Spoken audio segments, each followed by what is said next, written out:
Good morning.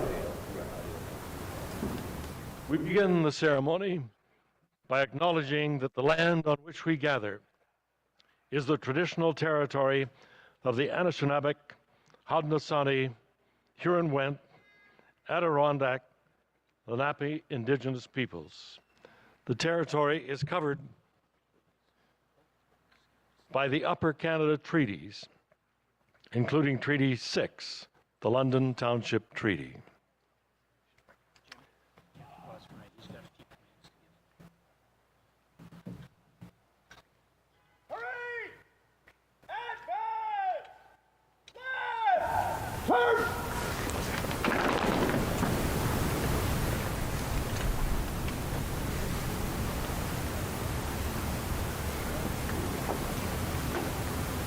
Stand up! East!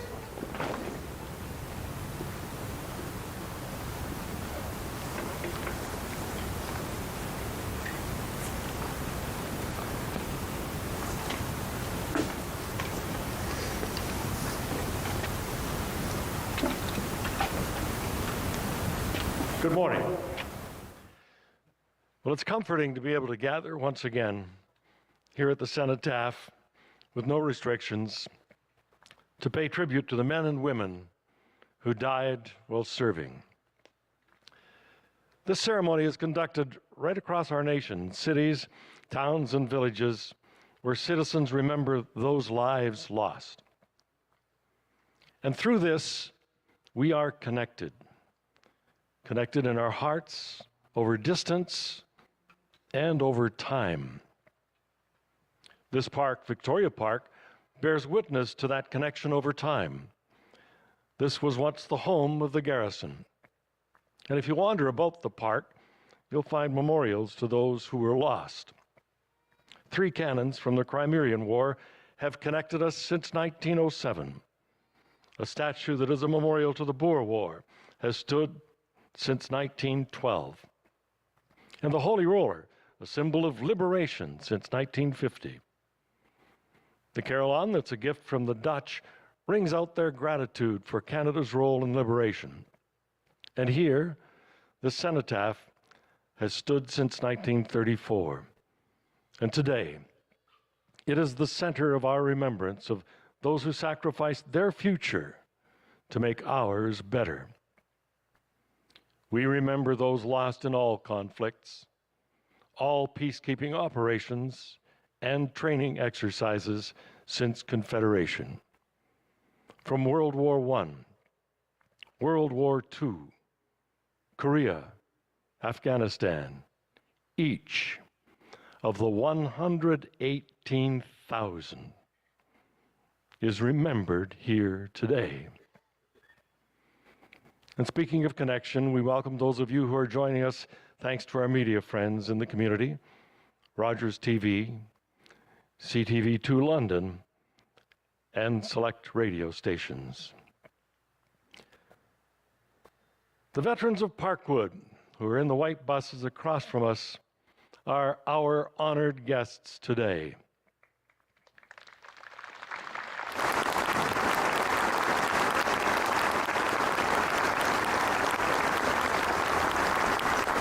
Their connection to those who sacrificed is personal and deeply felt. So give them a wave. Let them know of the support and respect that you have for those at Parkwood. During the 2-minute silence that is observed around the world, we are united in our thoughts and remembrance of those who stood firm till death to achieve the peace and the freedom we're blessed with today. We want to say thanks today to the Salvation Army Jubilee Brass, conducted by Bandmaster David Rousel, and it's so good to be able to have them back here with us. Our bugler, we hoped would be David Cunningham, and he is here. Much to the relief of those organizers. David has the bugle with him that was his grandfather's. His grandfather sounded the last post and rouse with that bugle over 100 years ago at Vimy Ridge. And the bugle was heard again at Vimy Ridge when it was on loan to the Canadian Forces attending the 100th anniversary of Vimy in 2017. So when you hear David sound with the bugle today, it truly is a connection to the fallen. Our piper is Pipe Major Scott Shaw. And also contributing today is the Catholic Central Chamber Choir. Their conductor is Don Sills, and we are so glad to have them back with us. They will lead us in the singing of anthems and hymns, and you're invited to join in. If you got a program, you will be able to see that there. And they will be performing a musical version of In Flanders Fields just prior to the wreath laying. You should know that today's event is organized by the Royal Canadian Legion, the City of London, and the Canadian Forces. The parade commander is Lieutenant Commander Mark Vandenbosch. The reviewing officer is Lieutenant Commander Paul Hong, recently appointed as commanding officer for His Majesty's Canadian ship Prevost. The parade today is led by the London Police Pipes and Drums, the Canadian Forces Flag Party, Silver Cross Mother, the Veterans Guard, commanded by Lieutenant Colonel Brian Harris, the Canadian Forces, HMCS Prevost, the 31 Canadian Brigade Group, the Royal Canadian Mounted Police, with our CMP Retirees Association, the City of London Police Firefighters and EMS, and they were followed by community groups and members of the Canadian Armed Forces Cadet Program. Our parade chaplain is Colonel the Right Reverend Nigel Shaw. And our Silver Cross Mother is Carolyn Wilson. As we approach the 11th hour, our remembrance ceremony now begins with the singing of our national anthem.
They shall not grow old, as we that are left grow old.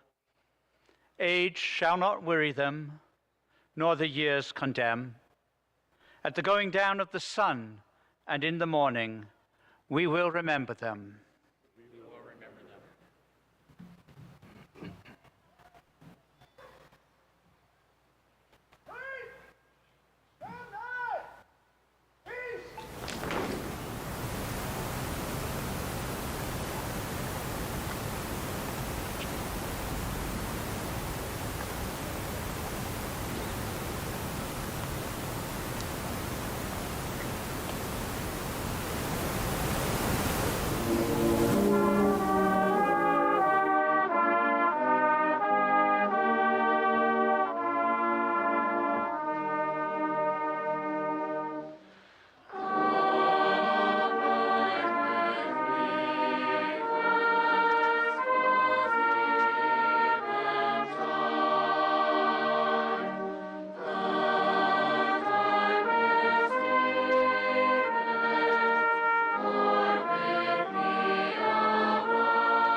We are gathered today, hearts filled with gratitude and pride for all those who have served Canada in every time and place, and those who made the ultimate sacrifice, as well as those who still carry the wounds of service in body and soul. We are grateful for the supreme sacrifice so many Canadians made and were ready to make on land, in the air, at sea. We are grateful to all the men and women, Anglophones, Francophones, Indigenous peoples, and veterans of many ethnic and religious communities. We are grateful to them for putting their lives on hold and at risk in order to eliminate tyranny and defend liberty. We are grateful to the younger veterans and the older veterans who gather in mutual respect and admiration as partners in the battle against evil. We are grateful to them for fighting our fight to ensure freedom and dignity for everyone. We remember their deeds of courage, their acts of valor, their willing sacrifice. During this time of remembrance, we think of those families whose lives have been changed by wars, where parents or children have been killed or permanently handicapped, where people have been forced to flee to safety, never to return to their homes. We think of their bravery and courage, their sadness and loneliness, their suffering and pain. We remember, and give thanks that we have not had to live in a country at war. We remember those in trouble, sorrow, or distress, and especially at this time, the disabled and wounded and all who must carry through the years a burden of suffering.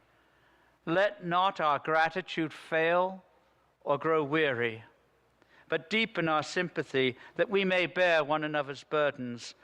May we comfort the sorrowful and the bereaved, especially those to whose hearts this day brings back the memory of loved ones who have fallen, counting the cost of their own lives as not too high a price to pay for the principles by which we live today. Amen.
Thank you to the Catholic Central Choir, conducted by Don Sills, for that moving rendition of In Flanders Fields.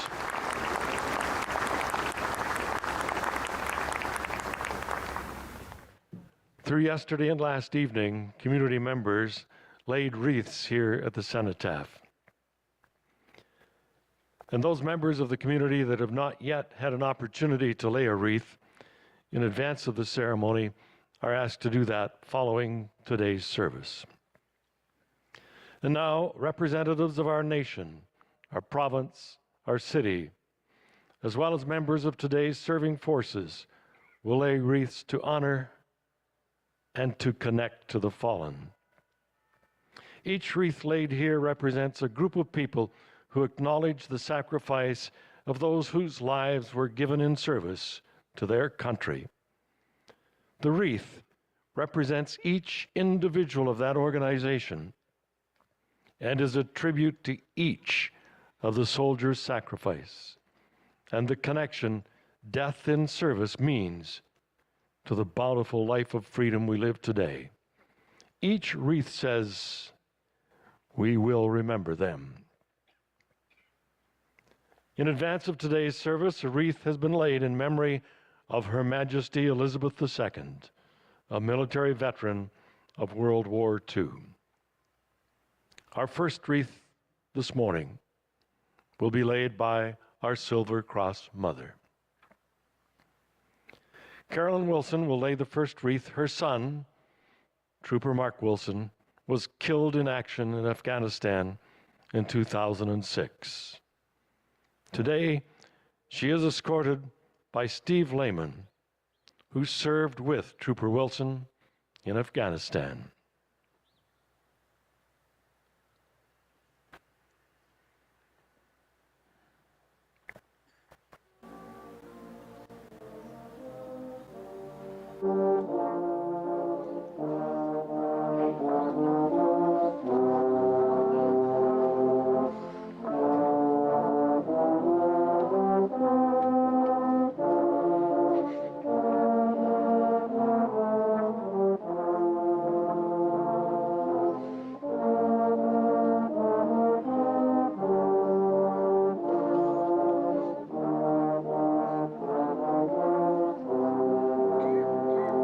On behalf of Canada, and representing Canada is local MP, London North Centre MP Peter Fragas-Cottas. Wreath bearer is RCMP Chief Superintendent Jamie Zettel. They are accompanied by London Fanshaw's MP Lindsay Matheson and London West MP Ariel Carabaga.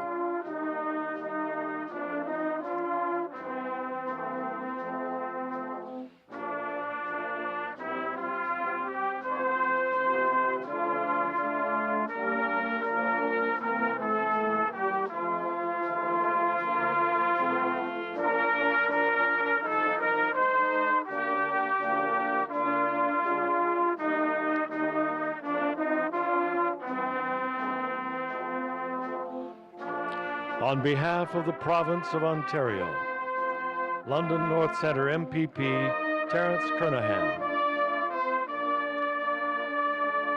Wreath bearer is OPP Sergeant Ryan Griffith, a military and peacekeeping veteran. They are accompanied by London West MPP Peggy Sattler and London Fanshawe MPP Teresa Armstrong.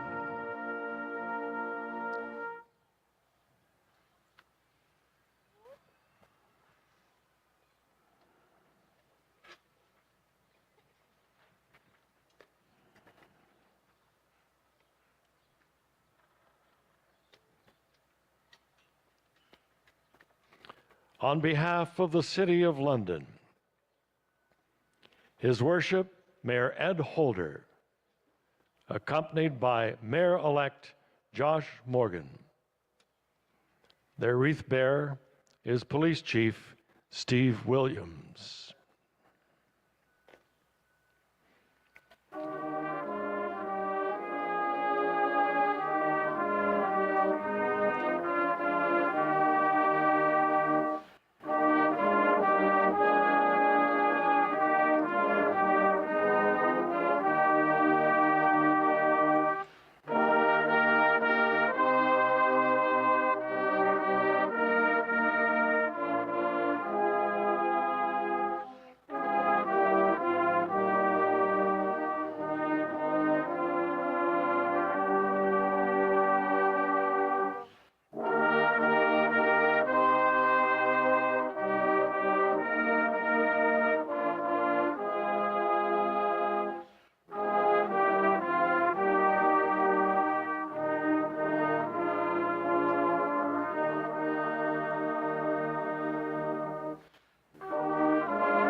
behalf of the Canadian Armed Forces, Lieutenant Commander Paul Hung, assisted by Coxswain Chief Petty Officer Amy Rooney.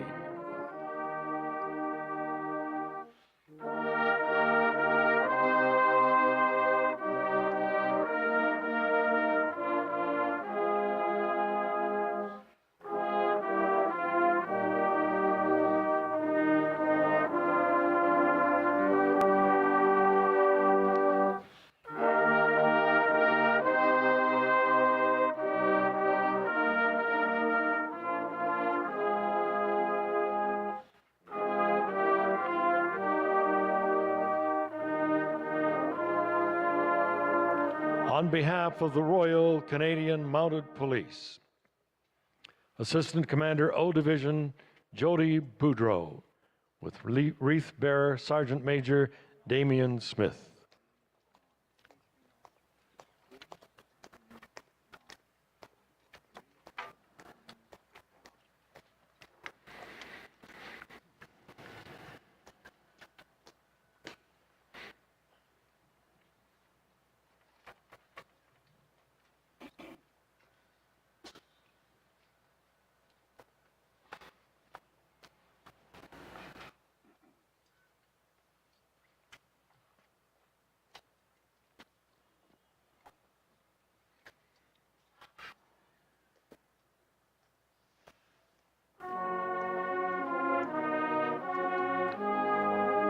And now, on behalf of the Royal Canadian Legion and all veterans, World War II Spitfire pilot Tom Hennessy. Tom celebrated 100 years this year and celebrated with a fundraiser that realized more than $55,000 in support of homeless veterans. His wreath bearer is Randy Warden. Randy is the past zone commander and chairperson for London's Remembrance Day Committee. With Tom is his daughter.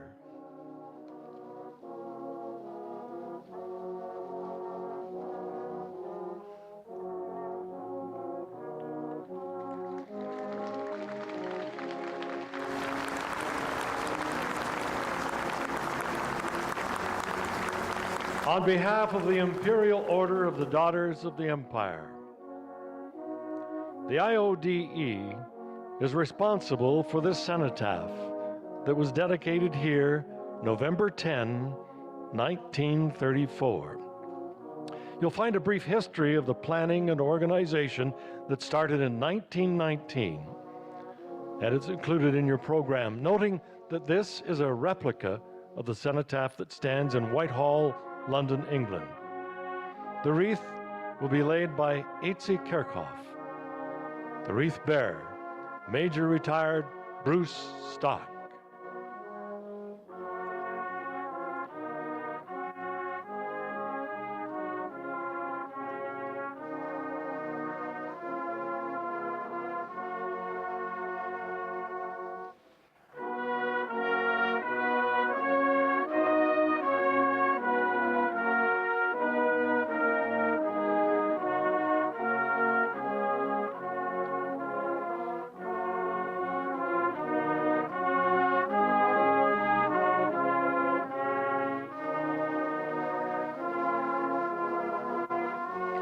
The final wreath to be laid today is a special wreath in remembrance of those veterans who were lost through these past 2 years of the pandemic. Health and safety concerns meant that we could not gather in numbers to recognize the contribution they made, deepening our grief. Today, a wreath is laid in their memory by MP Judmut Singh, leader of the New Democratic Party. He is accompanied by our parade commander, Lieutenant Commander Mark Vanden Bosch.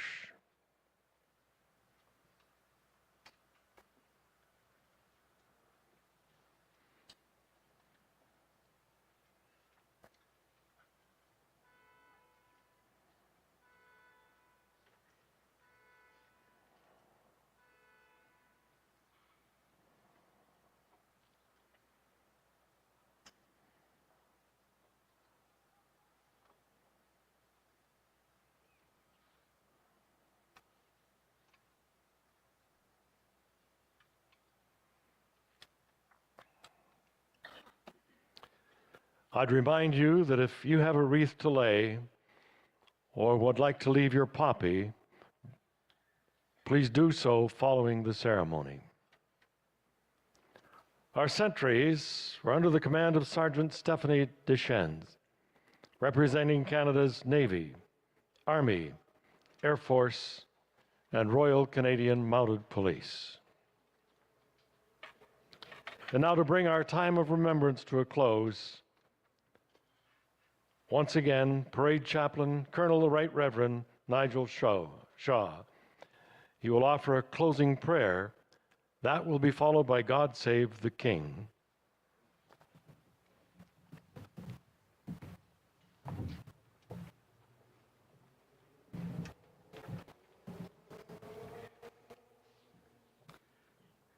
Let us be thankful for the life that it is our privilege to enjoy in this land, remembering that it has been won for us at a great price and must be defended, and remembering that this life must be for all who inhabit this land. We are thankful for the peace we enjoy and for the opportunity that is ours of building a better order of society in this Canada for the generations still to come. We remember with pride and gratitude those who fought on the land, the sea, and in the skies to make this possible.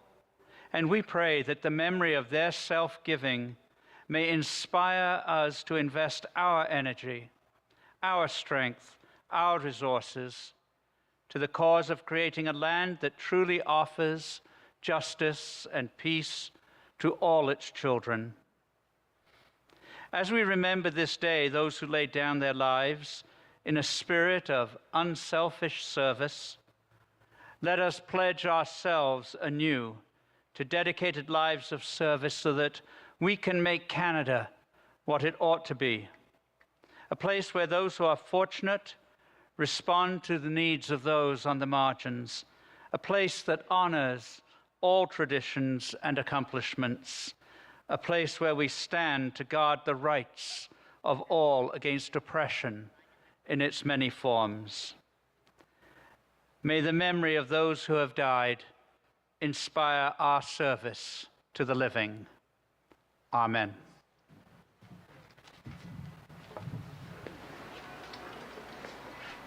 Parade! Attention!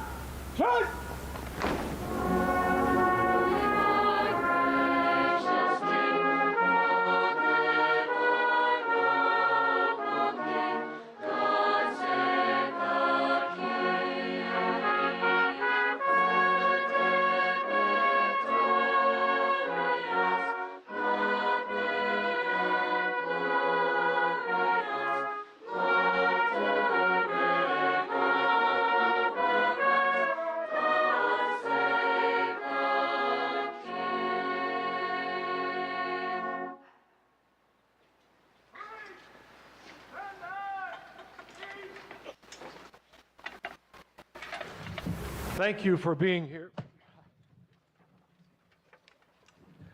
Thank you for being here this morning. As the veterans prepare to march off, we do need your cooperation. And everyone who is standing in the intersection, we need you to move out immediately so that they will be able to march out. The iron workers are here, and they will help clear that way. And if you want to lay a wreath or leave your poppy at the cenotaph, please wait until the march off is complete and don't remove any of the barriers. And the parade will march off east on Dufferin Street. The reviewing officer is Lieutenant Commander Paul Hung. Thank you very much for attending this morning, and we also want to thank the Salvation Army Jubilee Brass under Bandmaster David Rousel, the Catholic Central Choir under the direction of Don Sills. Enjoy some time at the Legion today. All the Legion branches are open. We'll turn to the right in column of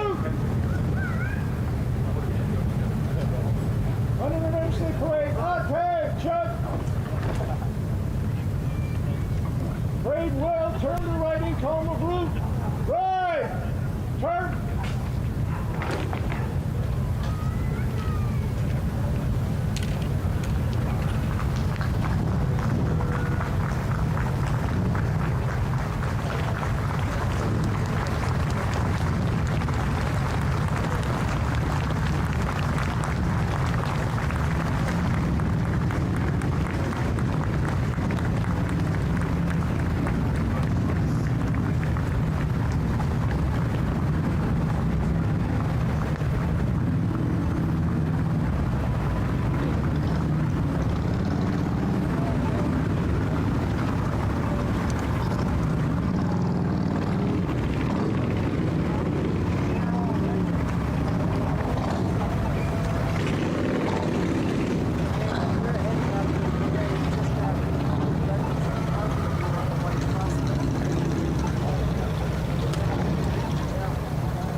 ended up out west. Great regiment. I guess I'm a little biased. I mean, there's the other regiments are great as well. Once I got further into my career, as a senior NCO, I started working closely with the Royal Canadian Regiment and the Van Deus, and we're all the same, just came from different regiments. But yeah, it was a great career. It was a great part of my life that I'll always remember and always value.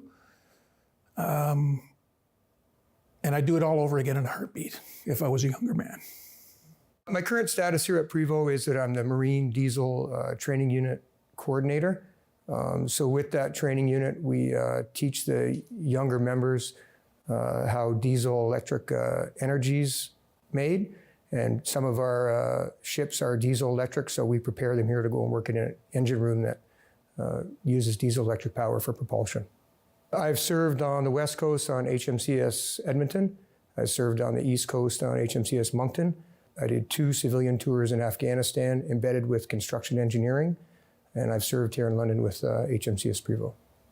When we look at the units within the London area, we have a variety of different branches within southwestern Ontario, from armored, infantry, service battalion, military police, artillery, and engineers. Each part play a vital role in the brigade, and it allows people to have just a small exposure to if they want to join the military full-time or not. But it also allows individuals to become leaders within our community. And I think our communities actually look at that as if you put on your resume that you have military experience, they automatically attach a leadership role to you, and very disciplined leadership role that you can follow direction sometimes without even blinking an eye. The London Police Service actually has, quite a long list of successful members who have served, and while serving, so concurrently, going on operation, going to Afghanistan, going to Mali, going to Iraq. We've had members go to the Ukraine. And these are people that are in great positions of leadership, that still serve their community and their country.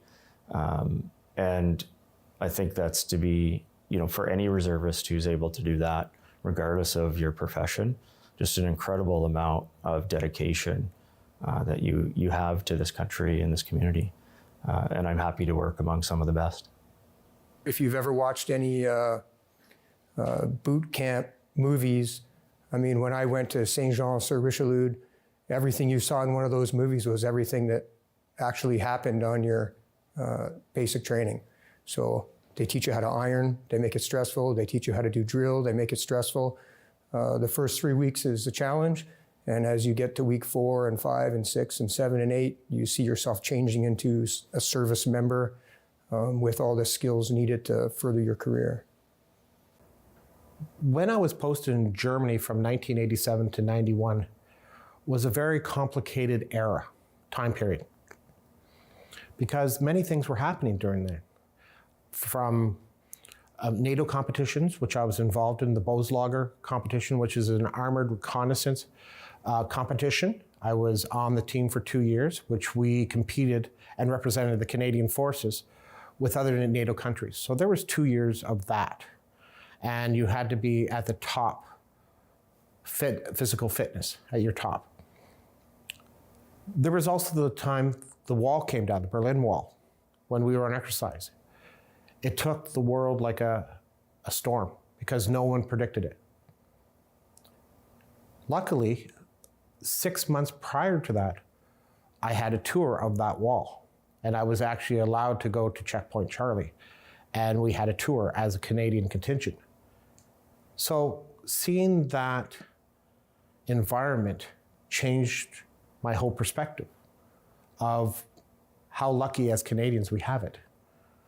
when you are able to witness where a wall separates color to gray, and where everything on one side of the wall is gray. Even the trees, even though they're supposed to be green, they're gray. And then be able to come back to Canada to see such a plethora of different colors throughout the years.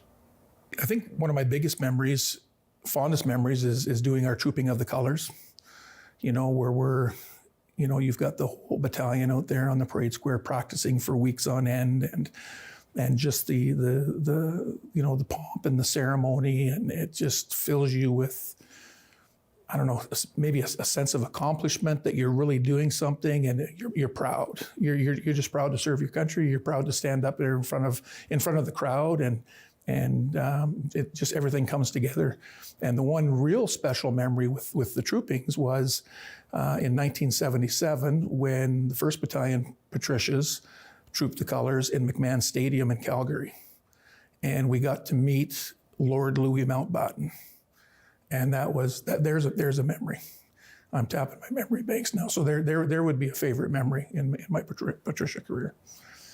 Having the opportunity to go to the places that I've gone and to meet some people, both in normal circumstances and challenging circumstances.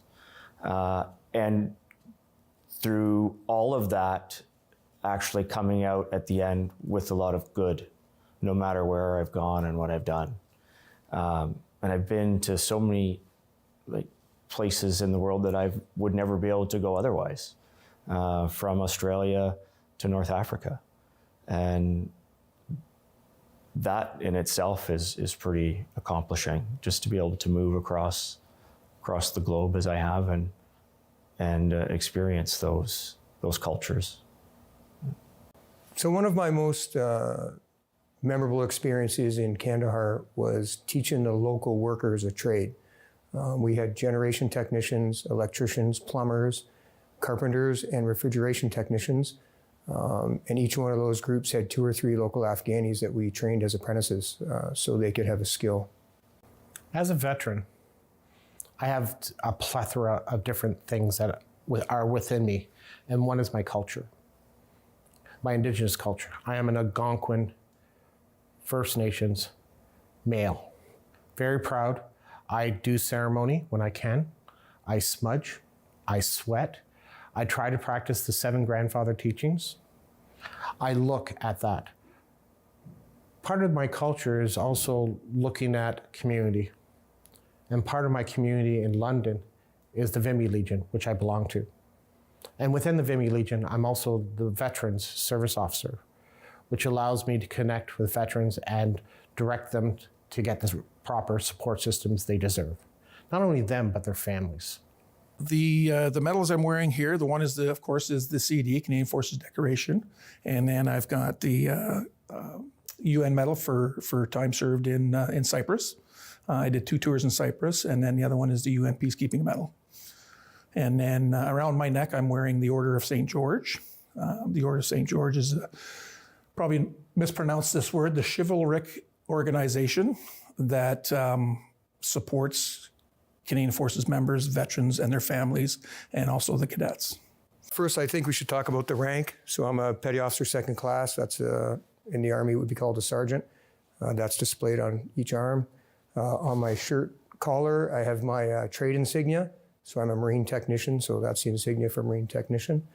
My medals from the outside is Canadian decoration. That's given out for 12 years plus of service. The center medal is the Queen's Diamond Jubilee.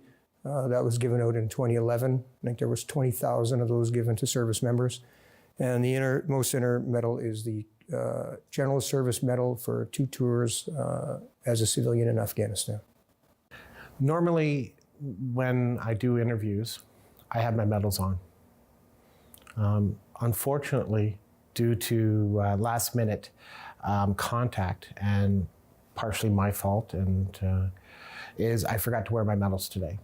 And sometimes there's a reason for it. And the Creator has told me there's a reason for why I'm not wearing the medals. So normally I would have my Canadian decoration, which is 12 years or more of service. I would have my Somalia medal, in which I served in Somalia from 92, 93. I would have my NATO medal, which indicates for service in Germany for 4 years. And then would be my peacekeeping medal, which is attached to the Somalia medal. So those 4 medals would normally be on my left breast. And I think one of the reasons why I'm not wearing them today is grab awareness to the general public.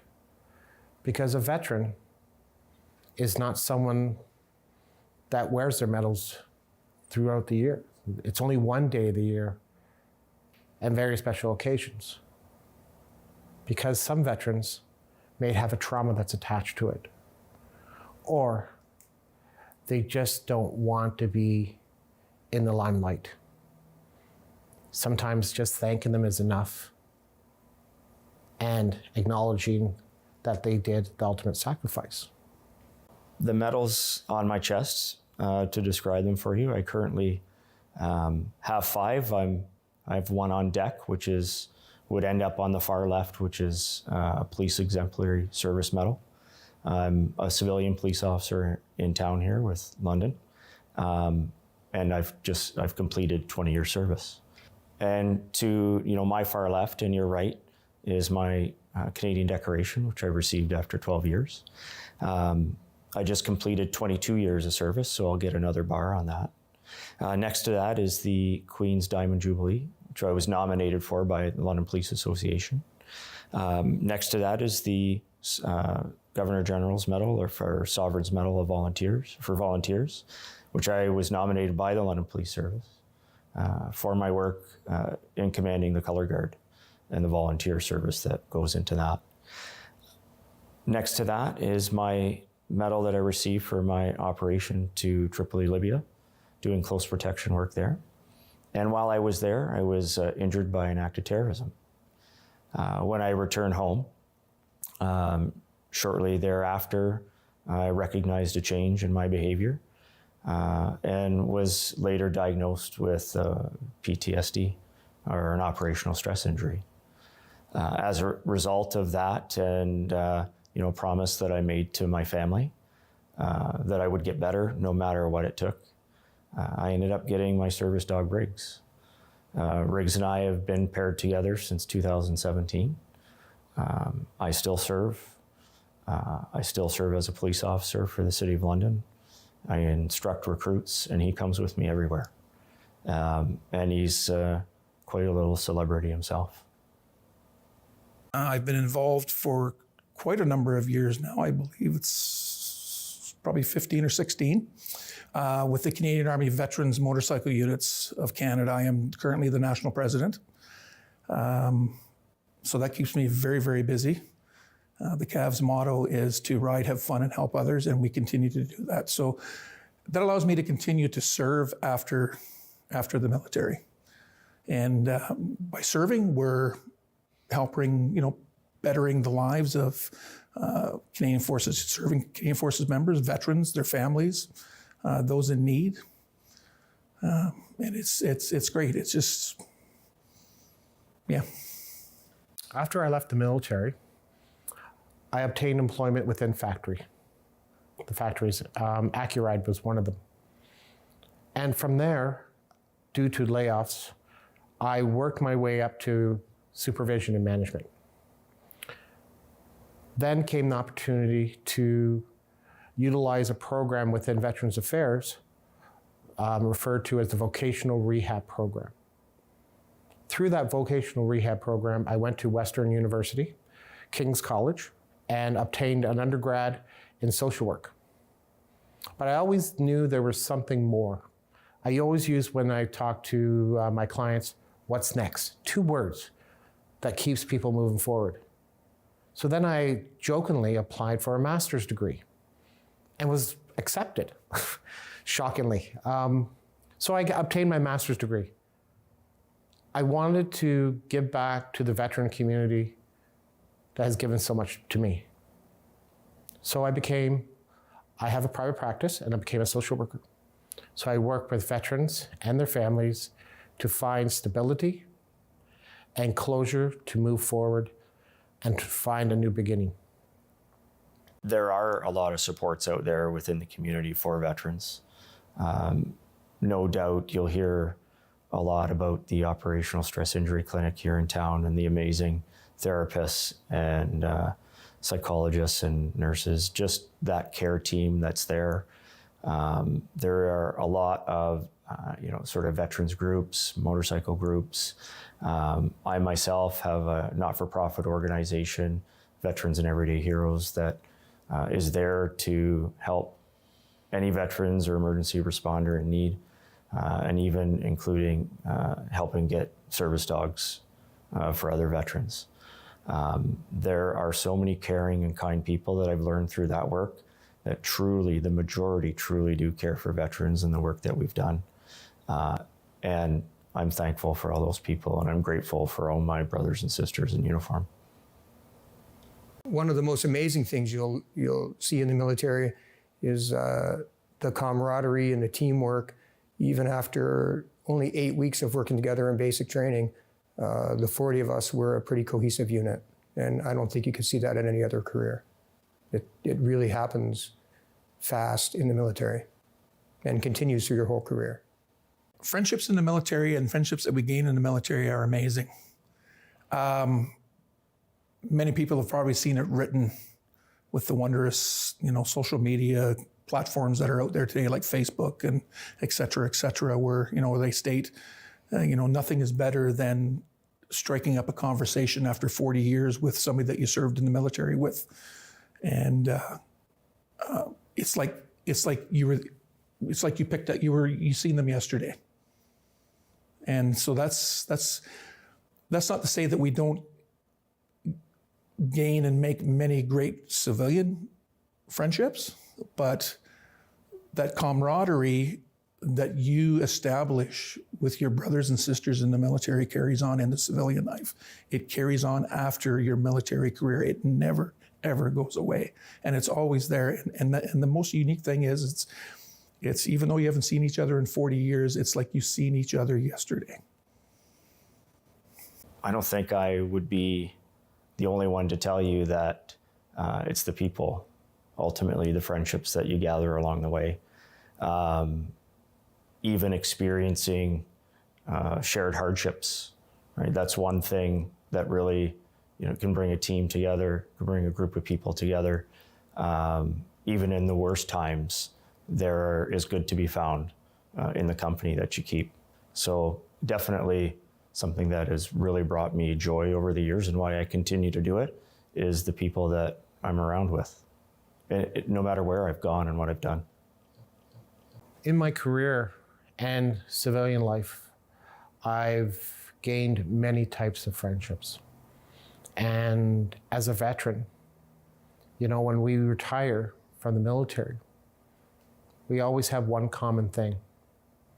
Sometimes it's not the military that we miss. It's the camaraderie, the brothers and sisters in arms, to support them, to give them that look and that hug. I understand. When they come with any terminology or acronyms, that you just give them the nod. I understand, and I'm here. And it doesn't matter what branch you're from. We're brothers and sisters at arms. And it doesn't matter what trauma you've been through. We're still here for you, and we're your support system. So that's one thing that carries on to my civilian life. And my civilian life has allowed me to obtain friends and support systems from the Legion to civilian organizations, in which I'm also a Freemason and a Shriner. And within the Shriners, there is a military element called the Legion of Honor. And the Legion of Honor within the Shriners are ex-military people.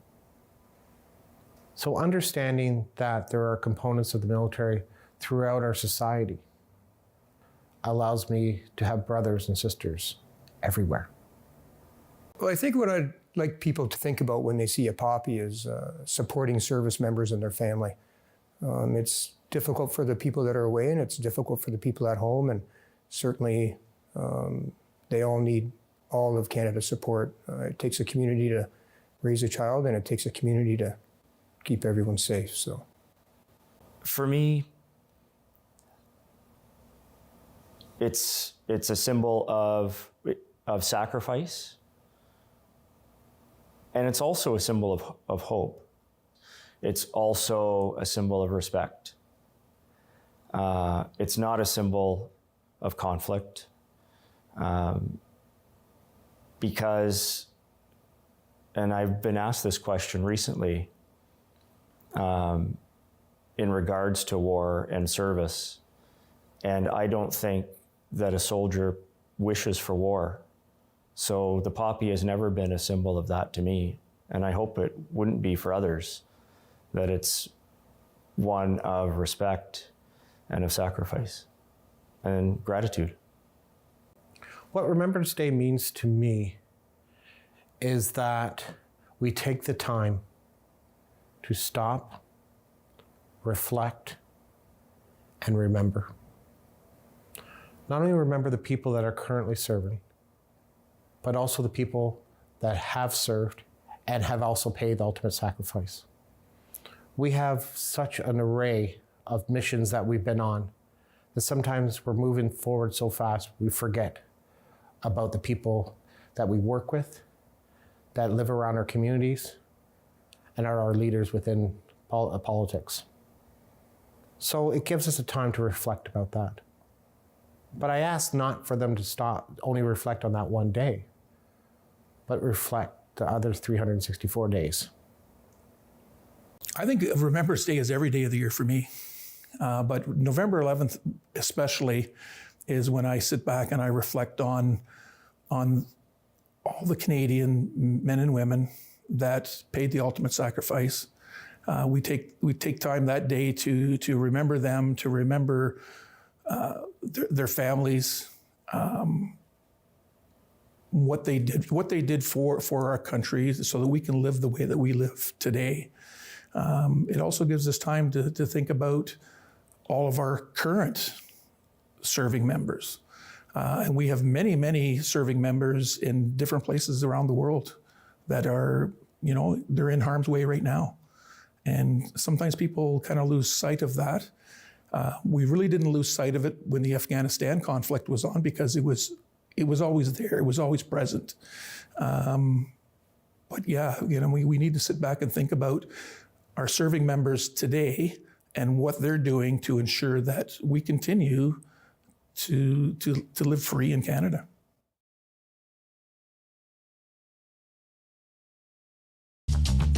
This program is brought to you by Ignite TV. Now you're in command. Visit Rogers.com for more details.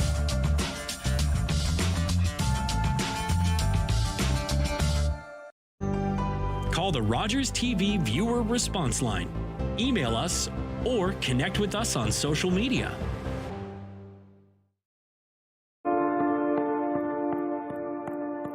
On this Remembrance Day, we honor the thousands of brave men and women of our Canadian Armed Forces and their families for their service and sacrifice.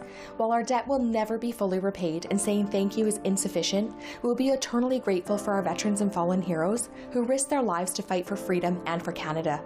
This Remembrance Day, let's pause in unity to reflect on and remember the service, sacrifice, and bravery of Canadian Services personnel, past and present, lest we forget. It was my daughter's birthday. She was blowing out the candles on our cake when we heard coming from the TV. So we stopped and listened, and it helped us get to safety. That's why when I think of my daughter's birthday, because now she gets to keep having them.